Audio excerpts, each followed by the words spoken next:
And we're standing in front of the Old Manse, which was lived in by the Emerson family, the Hawthorne family, Peabody family, and Henry was the gardener here at various periods. One of Ralph Waldo Emerson's ancestors was actually living in the Old Manse here and watched the British troops come by here, go over and meet the Minutemen on the other side of the bridge, and this was the starting battle, the first battle really of the American Revolution. In Lexington, and of course Concord and Lexington have their issues, in Lexington, as the British troops had marched out in the pre-dawn overnight hours, did kill some Minutemen, but no British were killed at the Lexington Green. But here in Concord, dozens and dozens of British were killed. This was the first defeat of the British empires during many centuries, and was the start and the inspiration for revolutions in Haiti and France and many other places against colonial masters from overseas. So it's a very historic spot, and the Old North Bridge is protected here in the Minuteman National Historic Park, and it's a real symbol.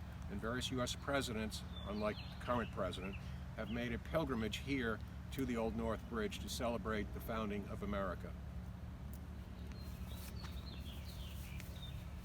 And just some pretty, this is, the orange is the butterfly bush. It's in the milkweed family and does attract a lot of butterflies in season, and they should be here pretty soon. But a nice little garden, some grapes here. We see some mountain laurel further on. A number of interesting plants. Behind us, those tall trees are black locusts. Those are not native to New England, but were brought to Massachusetts because the wood is very hard and was very useful in making fences and railroad ties, and was a utilitarian tree. It is native west of the Alleghenies, not native here. A bit of a problem in some areas, but even Henry had some black locust.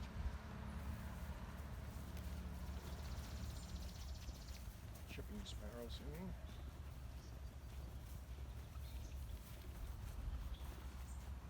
So one of Henry's essays was called Wild Apples, and at the Walden Pond Visitor Center every autumn we actually read through. We have a bunch of people get together and take turns reading his essay on all the different varieties of apples.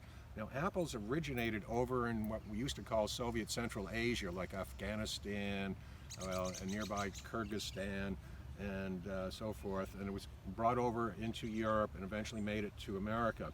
But many, many different varieties of apples have been horticulturalized out here, and by September these are going to be bright red, and maybe you'd want to munch into one. And this was a boathouse. It may have been here in Henry's time, because remember, many of the people, they may have had a horse and carriage or a buggy, but many of the people did have canoes or some sort of watercraft to visit neighbors and just get away from everything. But here we are almost at the Concord River, very near the Old North Bridge.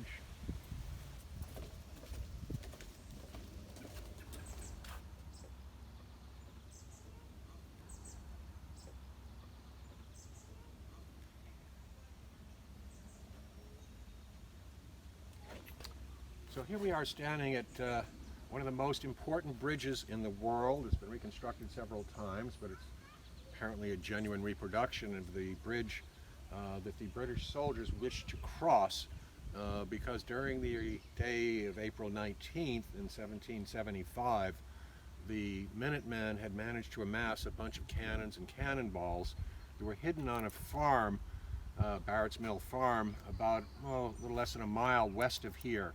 And the British were out here to try to grab all these munitions from these troublemakers known as the Minutemen.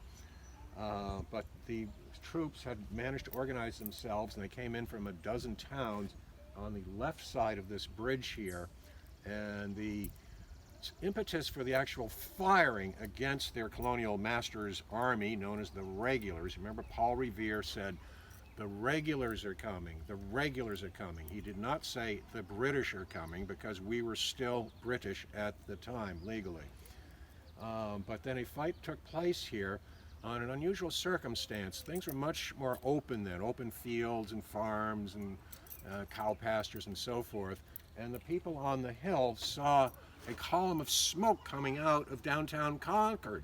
And they knew there was troubles with the British because of the Boston Massacre and what they'd heard happened in Lexington and so forth. And they said, oh my God, they're burning down the town of Concord. And then they fired at the British here. And then the British retreated in a long and bloody battle, walking all the way back 20 miles to Boston with very heavy guns, heavy packs on what was a particularly hot and humid day like today. And that was false. The British were looking for hidden cannonballs, cannons, rifles, ammo. And there was a big pile of leaves and brush and stuff. And that's what they set on fire. They did not find any hidden armaments there in Concord, but it was that sort of false notion of thinking that the town was being burnt down by the British that caused the war to really start. And then British troops were followed all the way back through Lincoln and Lexington and Arlington, and then the war was definitely on. But it happened right at this very spot. And there go some kayakers. No kayaks down here in Henry's day. But it's interesting, these are rivers that flow to the north. Almost all of our rivers flow east, west, or south, but the Concord is one of the very few rivers that flows northward. And of course this was just a receding glacier valley, and as the glaciers receded, you know, whatever the number was, 12 to 18,000 years ago, gradual thing, the water flowed northwards here, and there was a lake down around Fairhaven Bay near Walden, where there was a lake Cochituate, and that broke through, and gradually all of this stuff has become pretty alluvial. We have big floods in the spring, and that has created a lot of excellent soil like you get along the Nile when there's an annual flood. So it was the agriculture potential of Concord that caused the people to leave the coast, you know, from Salem and Boston and various places in the South Shore and Plymouth. All the colonies were sort of next to the coast where they could take a boat back to Mummy England. But not so here in Concord. This river is much too shallow for any ocean-going vehicle. These are rather pretty. I believe they're black-eyed Susans. They're in the sunflower daisy family. Rather pretty. It's interesting, these other plants growing among the black-eyed Susans, which are from the Midwest. I'm not sure they're native to New England. But brought over by the Pilgrims back in 1620 was this particular plant. It's not very pretty. It's in the snapdragon family. It just has little patches of yellow flowers. It's never completely yellow, not that attractive. But it has several values. One is the leaves are very soft and absorbent and are emergency toilet paper, much better than poison ivy. And the other thing, the reason the Pilgrims brought it over here, it's not edible, but these long stalks they would dip in wax. And they had no flashlights back then, and the wind might blow off a stick that was on fire. But with the wax, this was sort of like a candle. And so when they were going from home to home or whatever they were doing in the evening, they would dip this in wax, set it on fire, and it apparently would burn for quite a while. So anyways, it's an interesting plant that they brought over it's called mullein, M-U-L-L-E-I-N. But apparently one of the plants brought over by the Pilgrims intentionally, but this was their flashlight. So thank you for watching our little series. We don't have a name for it. Maybe Wanderings with Henry in Concord today. Today we attempted to reach into his waterways where he may have canoed, and including the wonderful trip he took up to New Hampshire on that week in the Concord and Merrimack River and so forth. So we visited Egg Rock where the visitors come to see where Concord started, basically, in a place that he canoed by often. And then we did go over to Great Meadows, which was an area for natural history observation by Henry and many of his followers.